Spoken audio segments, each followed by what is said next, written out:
Dear students, स्वागत है आपका आपके अपने चैनल गीत लर्निंग पॉइंट पर। तो बच्चों, बताओ अपने बारे में, कैसे आप सब और कैसी आपकी स्टडीज़ चल रही हैं।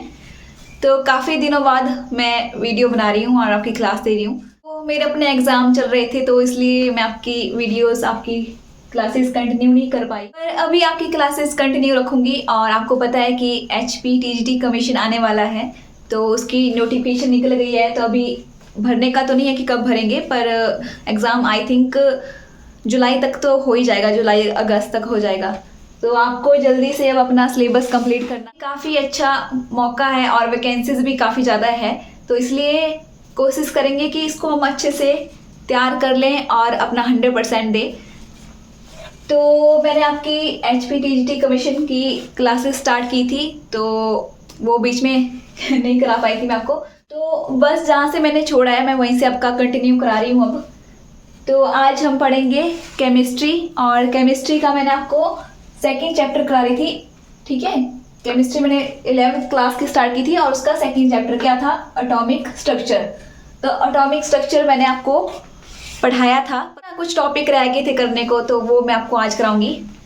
और वैसे ही हमारा जैसा हमारा चलता था वीकली, वैसे ही आपको मैं अब कराऊंगी। और सैटरडे को मैं आपको HPGK कराया करूंगी और 5 दिन आपका वही सब्जेक्ट कराऊंगी। और लास्ट दिन मैं जो भी क्वेश्चन इंपॉर्टेंट होंगे इस टॉपिक से, मतलब जो चैप्टर मैंने आपको कराया होगा वो हम करेंगे।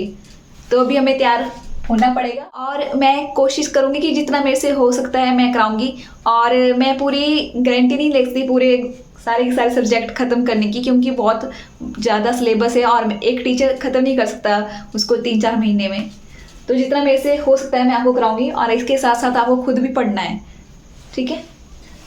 तो चलो आज पढ़ते हैं हम सेकेंड चैप्टर, ठीक है। तो सेकेंड चैप्टर ये जो भी करा रही ना, इससे पहले ऐसा करना, जो इसके पहले जो वीडियो है उनको 2x की स्पीड पे देख लेना, ठीक है। तो उससे आपका एक तरह से इस चैप्टर पे आप दोबारा फोकस आ जाएगा, आपको पता लग जाएगा कि हम इसमें पढ़ क्या रहे थे।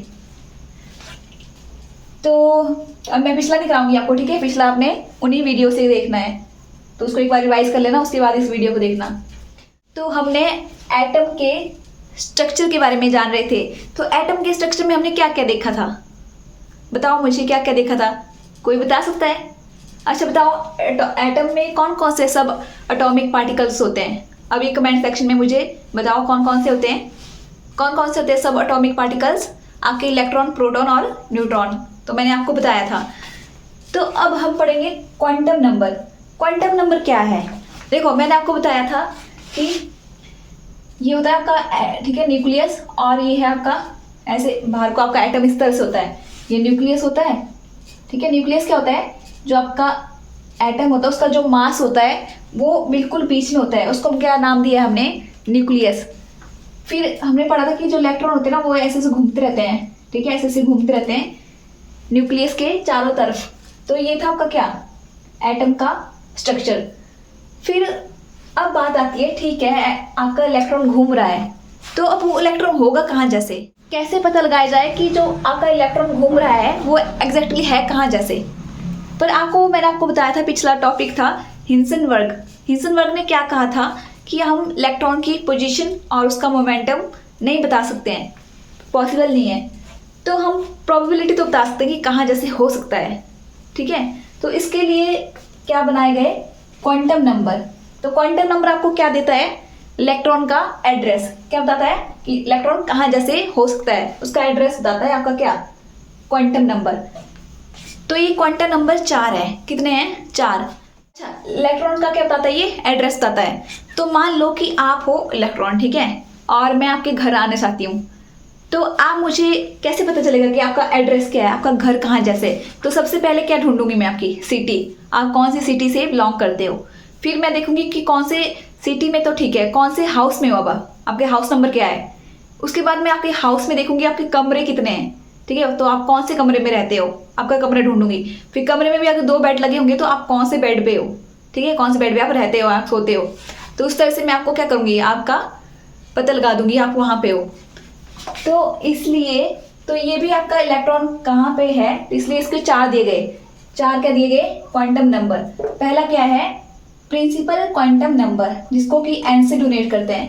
तो प्रिंसिपल क्वांटम नंबर आपका क्या बताता है कि कौन सी सिटी में है, ठीक है। तो ये बताएगा बड़ी चीज, सिटी ढूंढेगा पहले। ये तो एग्जाम्पल है सिटी, ठीक है, इलेक्ट्रॉन कोई सिटी में नहीं है।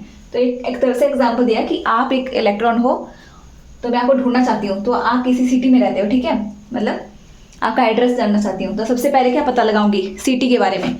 तो वैसे ही हम इलेक्ट्रॉन का क्या पता लगाएंगे, पहले उसका शेल, ठीक है। तो ये जो प्रिंसिपल क्वांटम नंबर होता है, ये बताता है आपका शेल के बारे में। तो शेल, मान लो कि उस शेल क्या है आपका, किसकी सिटी है वो, इलेक्ट्रॉन की सिटी है, ठीक है, इलेक्ट्रॉन का शहर है क्या, शेल। तो शेल भी बोल देते हैं और एनर्जी बोलते हैं। तो ये क्वेश्चन में आ जाता है आपका, ठीक है, एमसीक्यू में, कि जो प्रिंसिपल क्वांटम नंबर है वो क्या देता है, शेल, ठीक है, शेल के बारे में बताता है या एनर्जी के बारे में बताता है। तो ये आपने याद रखना है दोनों, ठीक है। प्रिंसिपल क्वांटम नंबर क्या बताता है हमें, शेल के बारे में और एनर्जी के बारे में। किसकी एनर्जी के बारे में, इलेक्ट्रॉन की, ठीक है। अब ये आता है आपका सेकंड क्या, एज़ीमुथल क्वांटम नंबर। एज़ीमुथल क्वांटम नंबर को हम किससे डोनेट करते हैं, एल से डोनेट करते हैं। अभी ये पहला का तुम्हें पता लग गया कि पहला क्या बता रहा है आपका, उसका शेल बता रहा है, उसकी सिटी बता रहा है। अब सिटी के बाद आपको मैंने ढूंढना होगा, तो मैं कहाँ पे जाऊंगी, आपके घर में, ठीक है, घर ढूंढूंगी, कौन से घर में। तो वैसे ही आपका एज़ीमुथल क्वांटम नंबर क्या बताता है आपका, ये तो गए शेल, तो उसमें कितने सेल है, ठीक है, कितने नंबर ऑफ सब शेल हो गया आपके घर, ठीक है। ये हो गया आपका क्या, सिटी, सब शेल क्या हो गया, कितने घर है वहां पे, तो आप कौन से घर में हो आप, ये हो गया सब शेल। और ये क्या बताता है आपका, शेप ऑफ ऑर्बिटल, ये भी याद रखना, नंबर ऑफ सब शेल और शेप ऑफ ऑर्बिटल कौन बताता है आपका, एज़ीमुथल क्वांटम नंबर। उसके बाद आ गया आपका क्या, मैग्नेटिक क्वांटम नंबर। इसको हम किससे डोनेट करते हैं, इसको करते हैं हम एम से डोनेट। तो मैग्नेटिक क्वांटम नंबर क्या बताएगा आपका, कि आप कौन से रूम में हो, क्या बताएगा, आपका रूम, यानी कि इलेक्ट्रॉन का रूम बताएगा कि कौन से रूम में वो है, ठीक है, कौन से कमरे में वो है। तो याद रखना इसको, क्या बताता है ये, ओरिएंटेशन, ठीक है, ओरिएंटेशन ऑफ ऑर्बिटल। अब लास्ट क्या आपका, spin quantum number. Spin quantum number क्या हो गया, जैसे वो रूम है घर, रूम में कौन से बेड पे है, ठीक है, 2 बेड है, तो कौन से बेड पे है वो इलेक्ट्रॉन, तो आप कौन से, आप इलेक्ट्रॉन ना, तो आप कौन से बेड पे हो, ये क्या बताएगा, स्पिन क्वांटम नंबर। इतना समझ आ गया। तो ये तो हो गया आपकी इंट्रोडक्शन।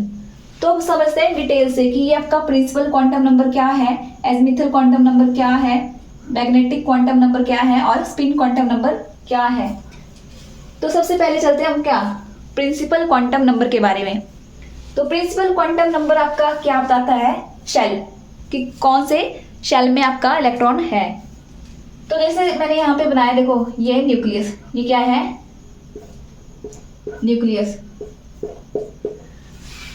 तो न्यूक्लियस के देखो, ये आपको पहली वाली गोला दिख रहा ना यहाँ पे, सर्कल।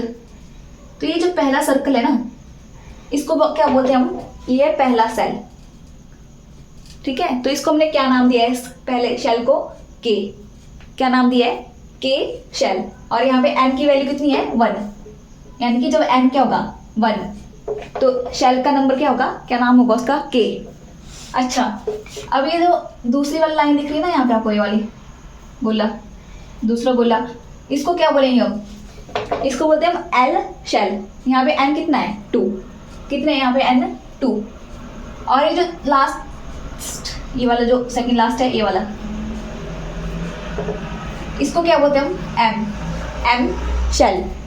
और यहाँ पे एन कितना है, 3, 1 2 3।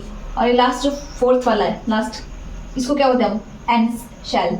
और यहाँ पे एन की कितनी वैल्यू है, 4 वैल्यू है। तो अब आप बोलोगे मैम ये क्या बता रहे हो आप, तो ये मैं आपको क्या बता रही हूँ, शेल बता रही हूँ कि इलेक्ट्रॉन कौन से शेल में होगा। तो ये आपका पहला शेल, यहाँ पे न्यूक्लियस है, अगर इस शेल में होता है इलेक्ट्रॉन, तो ये हो गया न्यूक्लियस के नज़दीक, ठीक है, ये पहला शेल, यहाँ पे होगा आपका इलेक्ट्रॉन, यहाँ जैसे, ठीक है, ये न्यूक्लियस और यहाँ पे आपका इलेक्ट्रॉन होगा पहले शेल में। और अगर L2 हुआ तो यहाँ पे होगा इलेक्ट्रॉन इस सेकेंड शेल में। अगर N3 हुआ तो यहाँ पे थर्ड शेल में होगा, यहाँ पे। अगर N क्या हो गया, 4, तो यहाँ पे होगा, यहाँ पे इलेक्ट्रॉन घूम रहा होगा। एग्जाम्पल ले लो जैसे आपका प्लेनेट, ठीक है, जो आपका सोलर सिस्टम है, इस तरह से समझ लो। तो उसमें क्या है आपका, ये जो न्यूक्लियस है उसको ले लो आप, क्या, सन, ठीक है, सूरज है, और सूरज के नज़दीक कौन सा घूमता है, मरकरी। तो यहाँ मरकरी हो गया इलेक्ट्रॉन, तो वो इस वाले एरिया पे होगा वो, ठीक है, यहाँ पे घूमता है वो ही आपका मरकरी नज़दीक। उस तरह से आपका दूर दूर बाकी प्लैनेट्स घूमते रहेंगे आपके सूरज के चारों तरफ। तो वैसे ही ये सिस्टम है। तो न्यूक्लियस के नज़दीक होंगे कुछ इलेक्ट्रॉन, कुछ थोड़े दूर होंगे, कुछ थोड़े दूर होंगे, इस तरह से। तो उनके क्या है, शेल है, उनकी सिटी है, उस सिटी में वो रहते हैं। अब देखो, अब पता क्या चलता है इस शेल से, क्या पता चल रहा है आपको, देखो आइडिया लगाओ, क्या पता चल रहा है आपको इस शेल से। तो इससे पता लग रहा है कि जब जैसे जैसे एन की वैल्यू बढ़ रही है, एन देखो यहाँ पे 1 है, यहाँ पे 2 है, यहाँ पे 3 है, यहाँ पे 4 है। तो जैसे जैसे एन की वैल्यू बढ़ रही है, ये जो शेल है ना, इसका साइज क्या हो रहा है, मतलब एटम है, एटम का साइज अगर n1 होगा, देखो ये न्यूक्लियस है, n1 पे इतना का साइज है, इतना साइज है। और जब n2 हो जाएगा तो कितना हो जाएगा, ये 1 और ये 2, ये बड़ा साइज हो गया। n3 लेंगे तो 1 2 3, ये n3, जब n क्या है 3, मतलब m शेल है, तो ये बड़ा हो गया। ये आपका क्या हुआ, ये k सेल, ये l शेल, और ये m सेल। तो m सेल देखो बड़ा हो गया, फिर उससे छोटा l, फिर उससे छोटा k। तो इससे हमें पता चल रहा है कि जैसे जैसे हम n की वैल्यू बढ़ा रहे हैं, वैसे वैसे क्या हो रहा है, जो आपका साइज है एटम का, वो क्या हो रहा है, बड़ा होता जा रहा है। और जितना बड़ा सेल होता जाएगा उतनी ही उसकी क्या हो जाएगी, एनर्जी ज़्यादा होगी एटम की। तो हमें क्या पता लगा यहाँ से, प्रिंसिपल क्वांटम नंबर से, हमें प्रिंसिपल क्वांटम नंबर से पता चला कि आपका जो इलेक्ट्रॉन है वो कौन से जगह पे रह रहा है, उसका जो एरिया है वो कौन सा है, कौन सी सिटी में हो, ठीक है, कौन सा शेल में है, वो पता चला। फिर हमें पता चला जैसे जैसे क्या होगा, एन की वैल्यू बढ़ती जाएगी, वैसे वैसे क्या होगा, जो एटम का साइज है वो और बड़ा बड़ा होता जाएगा, और उसकी एनर्जी भी क्या हो जाएगी, जितना बड़ा सेल होगा उतनी ज़्यादा उसकी क्या होगी, एनर्जी होगी। तो हमने ये यहाँ से पता लगाया। अब इसके एन की वैल्यू कुछ भी हो सकती है, 1 2 3 4, मतलब और बड़ा बड़ा बड़ा होता जा सकता है। अब ये जो एनर्जी है कैसे निकालते हैं, तो इसका मैंने आपको फॉर्मूला पहले बताया है, ठीक है। तो इसकी वैल्यू क्या होती है, -13.6 Z² अपॉन n²। तो n यहाँ पे क्या है, शेल नंबर, ठीक है, ये जो शेल है n1 2 3 4, ये भरना है आपने यहाँ पे। और z क्या है, एटॉमिक नंबर, एटॉमिक नंबर ऊपर लिखना है, और उससे क्या आ जाएगा, आपकी इलेक्ट्रॉन की एनर्जी आ जाएगी। सो समझ आ गया ना आपको ये प्रिंसिपल क्वांटम नंबर। सिर्फ इतना याद रखना कि प्रिंसिपल क्वांटम नंबर हमें क्या बताता है, उसका शेल बताता है, उसकी सिटी बताता है। अभी सिटी का पता चला हमें अभी तक घर का पता नहीं चला है, हमें उसका अभी तक रूम का पता नहीं चला, अभी तक उसका बेड नंबर पता नहीं चला है। हमें क्या पता लगा अभी तक उसकी, कि कौन से शहर में वो रह रहा है। ये एग्जाम्पल है, ठीक है, कौन से शहर पे रह रहा है, यानी कि कौन से शेल में वो रह रहा है, ये इतना हमें पता लगा अभी इलेक्ट्रॉन के बारे में। अभी सेकंड से हम क्या जानेंगे, एजीमुथल क्वांटम नंबर से हम क्या जानेंगे। पहले से पता लग गया हमें शहर के बारे में, उसकी सिटी के बारे में, उसके शेल के बारे में। अब सेकंड से पता लगाएंगे कि वो कौन से घर में रह रहा है, उसका घर नंबर क्या है, ठीक है, कौन से हाउस नंबर क्या है उसका, यानी कि कितने नंबर ऑफ सब शेल है वहां पे, या शेप ऑफ ऑर्बिटल, ये पता लगाता है। तो देखो अब ना इसको एल से डोनेट करते हैं। तो एल की वैल्यू क्या हो सकती है, 0 1 2 3 4 सो ऑन। अब हमें एक शेल के बारे में पता चल गया। तो अब उस शेल में कितने सब सेल हैं, यानी कि एक सिटी में कितने घर हैं, वो पता लगाएंगे अब हम। तो उसको कैसे निकालते हैं, एल को, ठीक है, कितने सब शेल हैं वो कैसे निकालते हैं। हम क्या करें, हमें पहले हमारे पास क्या पता है, हमें शेल का पता है कि शेल कितने हैं, 1 2 3 4, हमें शेल नंबर पता है। तो हम क्या कर देंगे, जो शेल नंबर है उससे 1 माइनस कर देंगे, तो क्या आ जाएगा हमारे पास, नंबर ऑफ सब शेल, कितने आ जाएंगे, नंबर ऑफ सब शेल आ जाएंगे। तो ये फॉर्मूला याद रखना, ठीक है, काफी बार आ जाता है, ये पूछ लेते हैं, यहाँ से क्वेश्चन आ जाते हैं। तो सबसे पहले एग्जांपल लेते हैं। जैसे सपोज करो मैंने आपको पहला, यहाँ पे मैंने आपका क्या बनाया है, ये मैंने बड़ा खोल के बना दिया है, मतलब जो के शेल है ना, ये पूरा के शेल है, ये पूरा के शेल है, ठीक है। तो के शेल को क्या किया हमने, मैंने पूरा बना दिया इसको।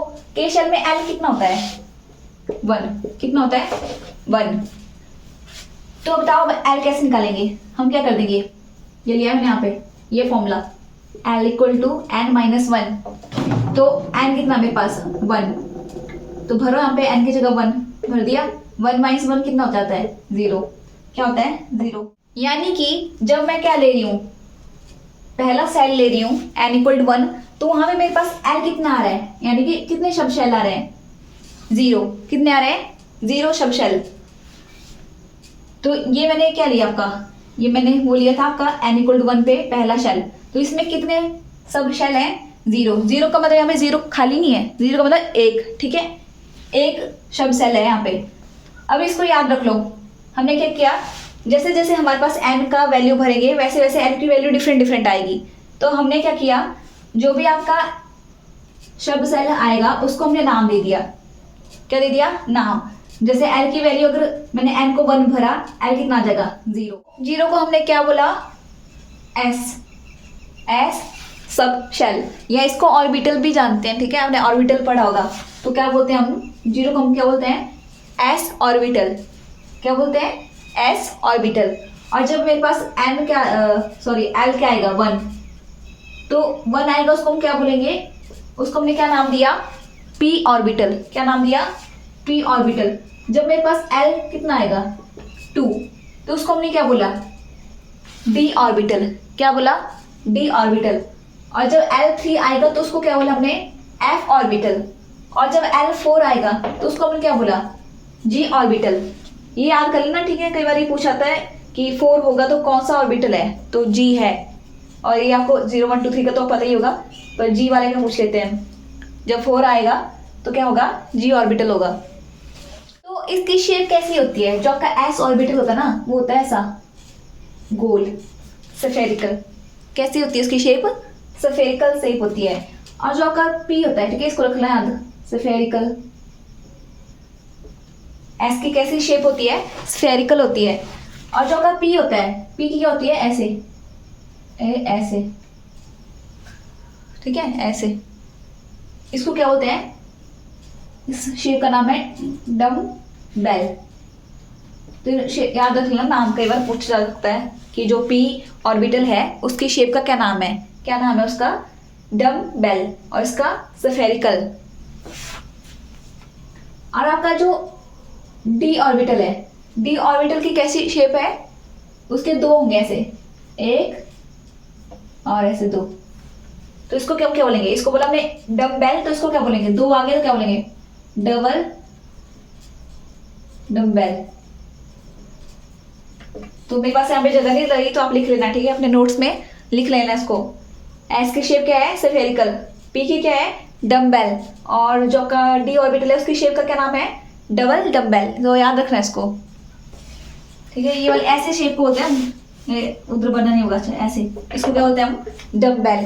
तो 2 हो गए तो क्या बोल गए डबल डम्बेल। तो 1 होगा तो पी, जो पी होगा उसमें 1 होता है डम्बेल, मतलब ऐसे 1 ही होगा। और जो डी वाला है उसमें 2 होंगे, एक ऐसे और एक ऐसे। तो अभी आगे बढ़ते हैं, आगे इसको ध्यान से समझना, थोड़ा कंफ्यूज हो जाता है यहाँ पे।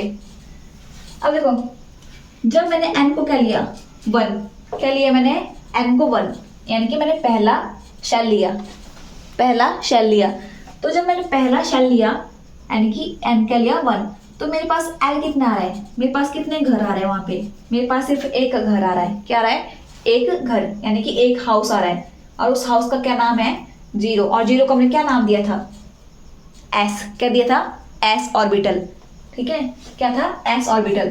तो यानी कि जब मेरे पास पहला शेल था, जो एक शेल था, उसमें क्या है, उसमें सिर्फ एक ही घर है, और उस घर का क्या नाम है, उसको क्या नाम दिया हमने 1s। क्या नाम दिया 1s। जैसे ये मेरा n इक्वल टू 1 है, ठीक है, ये मैंने खोल के बनाया थोड़ा, तो ऐसे नहीं रखो, ऐसे रखो। ये मेरे पास n इक्वल टू 1 है, और ये आपका क्या है न्यूक्लियस। तो जो आपका n इक्वल टू 1 पे क्या है आपका, यहाँ पे 1s, क्या है 1s। जब भी हम सब शेल को नाम देते हैं तो ऑर्बिटल लगाते हैं, और साथ में 1 क्या है यहाँ पे 1 हम प्रिंसिपल क्वांटम नंबर को लेते हैं, यानी कि शेल नंबर लेते हैं। जैसे यहाँ पे आपका क्या होगा, ये है आपका, ये जो ऑर्बिटल है सब शेल है, इसका क्या नाम है 1s क्या है 1s, ये न्यूक्लियस के सबसे नजदीक है 1s। तो s ऑर्बिटल है और 1 क्या लगा दिया n को, n क्या था शेल नंबर, तो शेल नंबर आगे लगाते हैं और पीछे क्या लगाते हैं ऑर्बिटल, तो उससे क्या बनता है ये सब शेल का नाम है ये। तो 1s क्या है। वैसे ही अगर हम n को क्या लेते हैं 2, यानी कि हम n क्या लेंगे 2, जब हमने 2 ऑर्बिटल ले लिया ऐसे, तो l कितना आएगा, क्या आएगा l 2 - 1 क्या आएगा 1। तो 1 क्या मतलब क्या है, ये वाला ऑर्बिटल तो उसके पास पहले से होगा, ठीक है, और ये ऊपर से और होगा। जब हमने n कितना लिया 2, तो एक n = 2 में क्या आ गया, ये पहले वाला भी आ गया, ये अंदर वाला, और एक बाहर से और आ जाएगा 0 और 1। तो अब इसको कैसे लिखेंगे हम, सब शेल का नाम कैसे लिखेंगे, 0 को हमने क्या बोला था s, और यहाँ पे n कितना है, शेल नंबर कितना है 2, तो क्या लगा दिया आगे 2। वैसे ही अभी ये वाले 1 वाले को कैसे लिखेंगे, 1 को मैंने क्या बताया था, जब 1 आता है l तो p लिखते हैं, और n कितना है 2, ये आगे शेल नंबर लगा दिया। तो जो आपका n जब 2 होता है, जब n 2 है यहाँ पे ये वाला, तो यहाँ पे क्या आते हैं 2 सब शेल आते हैं, 2 ऑर्बिटल आते हैं, 2 सब शेल आते हैं, क्या नाम है उनका, एक यहाँ पे 2s भी आएगा और एक यहाँ पे 2p भी आएगा, और जो अंदर वाला है इसमें क्या आएगा सिर्फ 1s, क्या आएगा 1s। फिर जब हम n कितना भरेंगे 3, कितना भरेंगे n को हम 3, तो ये तो सिंपल कैलकुलेशन है, ठीक है आप कर सकते हो। n को 3 भरेंगे तो कितना आएगा 3 - 1 कितना आएगा 2 आएगा। तो उसको हम कैसे लिखेंगे 0 1 2 तक पहुंचाएंगे, ठीक है 0 से लेके 2 तक 0 1 2। अब देखो 0 को क्या था हमने s 1 p 2 क्या था d, ये तो हम पता लग गया, l से पता लगता है ये वाला s p d इनका, ये l की वैल्यू है। l को जब 0 होता है उसको हम क्या बोलते हैं s, जब l 1 होता है उसको क्या होता है p, और जब l 2 होता है उसको क्या होता है d। ये तो हो गया l का। अब हम पता लगाएंगे उसका सब सेल का नाम क्या है, कौन सा सब सेल है वो, तो सब सेल बनाने के हम क्या लगा देते हैं आगे, जो सेल का नंबर है वो लगा देते हैं, तो 3 3 3। वैसे ही चलो इसको यहाँ पे लोकेट कर दो, कहाँ पे है, ये है L3 वाला ना, तो L3 में क्या है आपके यहाँ पे 3s होगा, 3p होगा और 3d होगा। ये जो तीसरा वाला है ना, तीसरा वाला राउंड वाला, तो यहाँ पे 3s 3p और 3d होंगे। सेकंड वाले में क्या थे 2s और 2p, यहाँ पे क्या होंगे 2s और 2p, और जो अंदर वाला है इसमें क्या है 1s। अब जब वैसे ही हम n को क्या भरेंगे 4, तो l कितना आएगा 0 1 2 3 4 आए। तो देखो 0 की वैल्यू कितना है s, 1 की वैल्यू p, 2 की वैल्यू d, 3 कितना है f।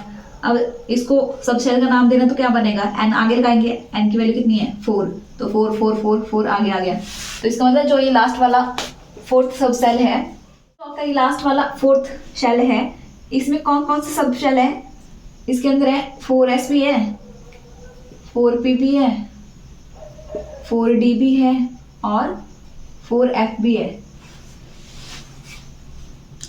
एग्जाम्पल क्या है, ये घर है, ठीक है घर है 1 2 3 4 घर इसमें है, इसमें 3 घर है 1 2 3, इसमें 2 घर हैं और इसमें एक ही घर है।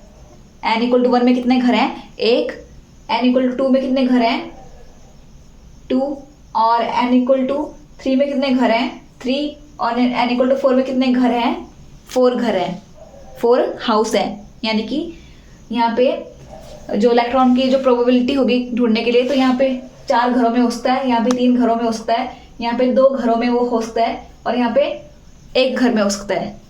ये एग्जाम्पल है समझने के लिए।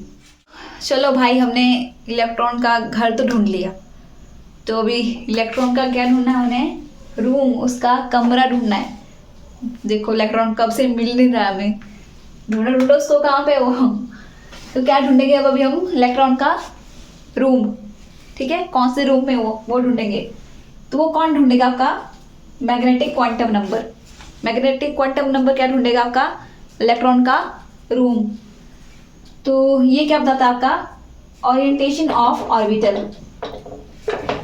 ऑर्बिटल का क्या बताता है ओरिएंटेशन।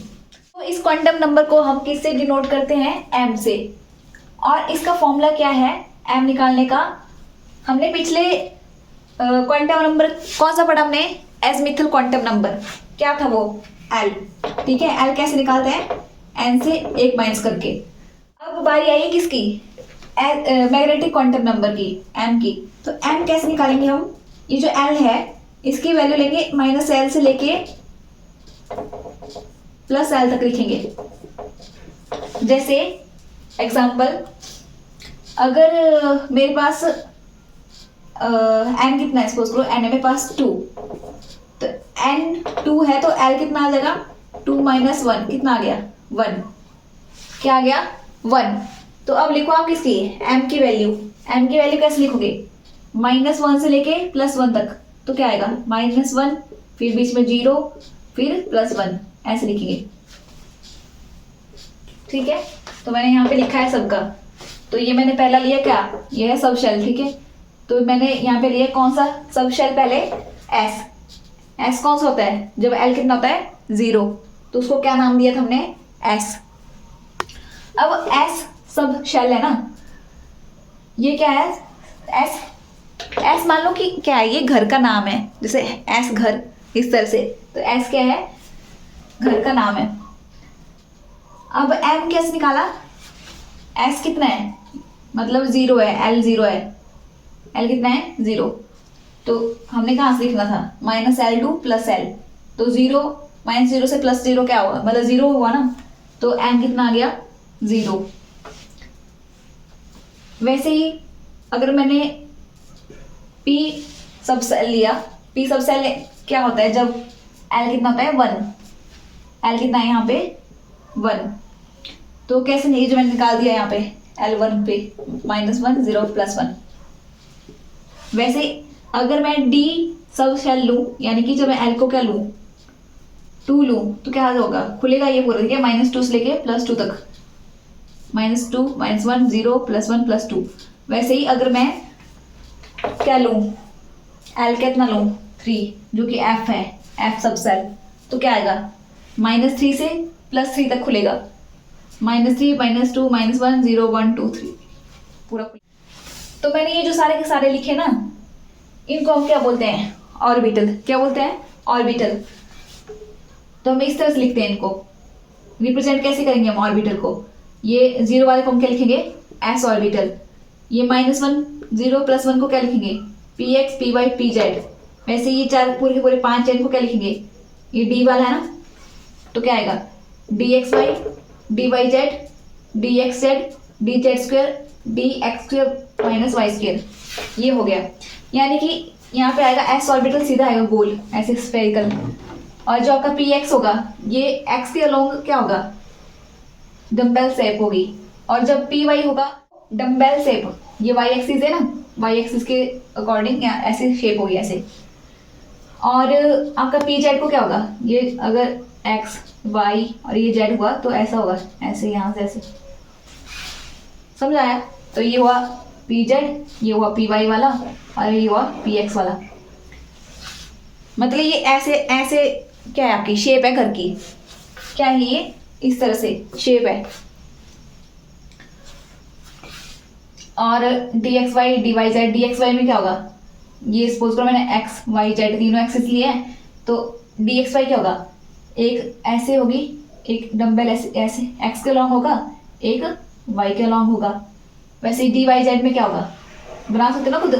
यहाँ पे एक y पे होगा और एक z पे होगा। ठीक है, ये खुद कर लेना आप। ये dyz तो एक y पे होगा और एक z पे होगा। और वैसे ही dxz का होगा, dz2 का होगा, dx2 - y2 का। ये है क्या है? Number of orbital. जो हमने लिखे ना, देखो कितना ऑर्बिटल है यहाँ पे? एक है। एक यहाँ पे कितने हैं? 1 2 3। ठीक है, 1 2 3। और यहाँ पे कितने हैं? 5 1 2 3 4 5।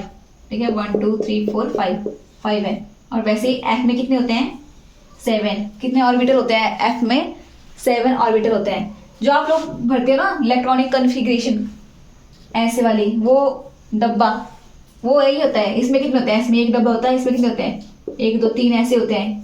वो यहीं से भरते हैं। ये px वाला py pz वैसे इसमें कितने होते हैं 5 और इसमें 7 होते हैं।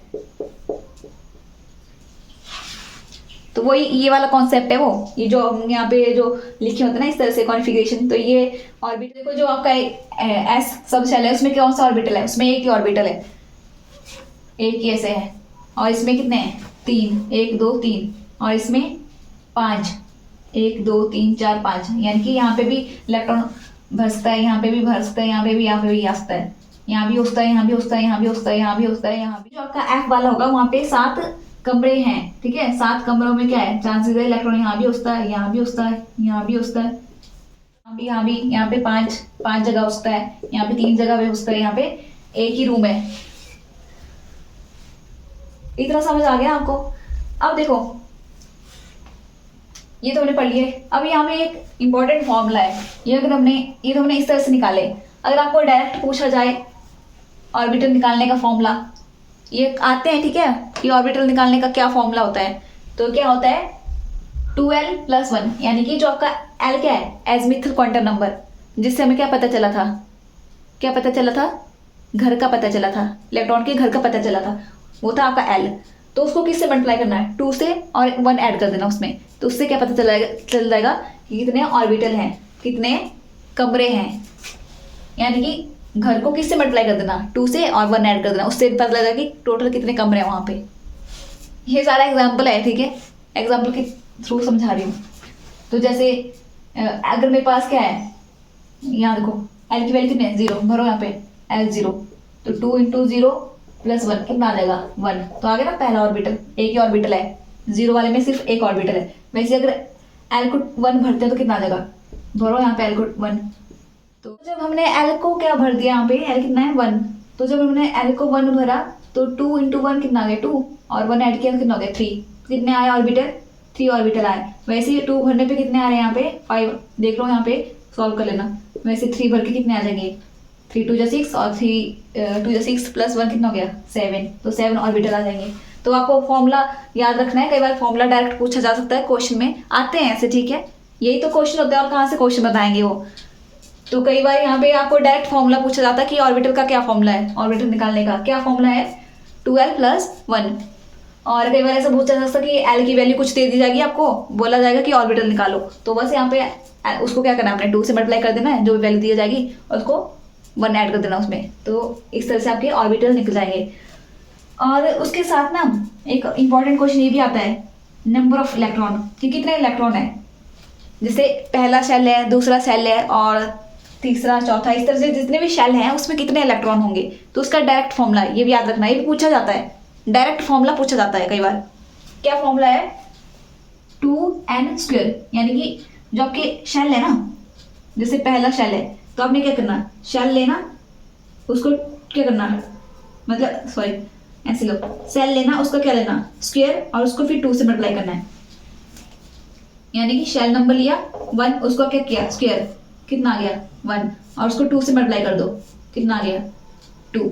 यानी कि जो आपका ये जो पहला शेल है ना, यहाँ पे ये पहला शेल बनाया मैंने, यहाँ पे कितने इलेक्ट्रॉन होंगे, 2 इलेक्ट्रॉन, कितने होंगे 2 ही इलेक्ट्रॉन होंगे यहाँ पे। ये जो पहला वाला जो शेल है उसमें कितने इलेक्ट्रॉन होंगे, 2 इलेक्ट्रॉन होंगे।